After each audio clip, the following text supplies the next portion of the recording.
So when they do accept your 510K, consider it likely that you will be asked for additional information sometime during the review.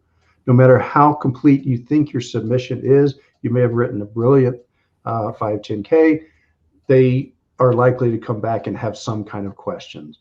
Um, this request for additional information sometimes comes as an informal email or a phone call. Sometimes it comes as a more lengthy AI letter, additional information letter. If you get one of those letters, that will typically stop the clock of the review cycle. So if they're in a 90-day review cycle, you might hear silence for 80 days, and then you get an AI letter.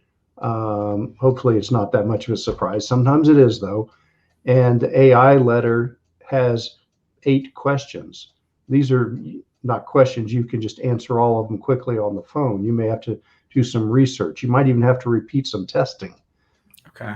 So FDA stops their review clock at day 80 because it's no longer on their desk. Now it's back on your desk until you answer the questions. Once they receive your answers, clock starts again. And how much time do you have before you have to get your responses back to them? Usually FDA will give you, I believe it's 180 total days. Sometimes that's negotiable for compelling reasons. The sooner you can get it back to them, the happier FDA is, and the happier your boss is, because you're going to get it on market faster. But if you get an AI letter, it's good to be in contact with the FDA, and I'll go into that in a moment here, and let them know how long it's going to take, and say, our company will get this information to you by X date.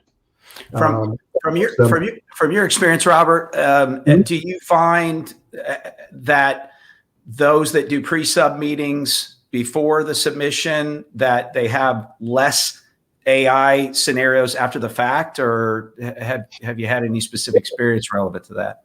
That is certainly the goal. It's really hard to come up with that metric because there's so many variables at play. Each 510K is different.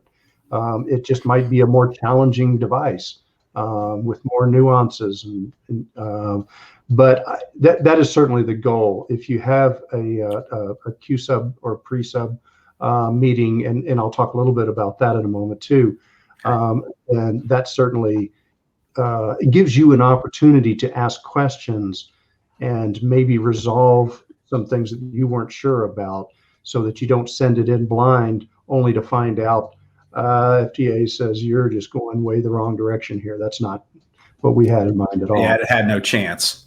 Right, exactly.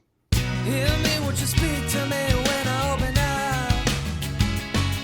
And I forward my thoughts to you, but sometimes I'd say you're thinking too much, and I don't want to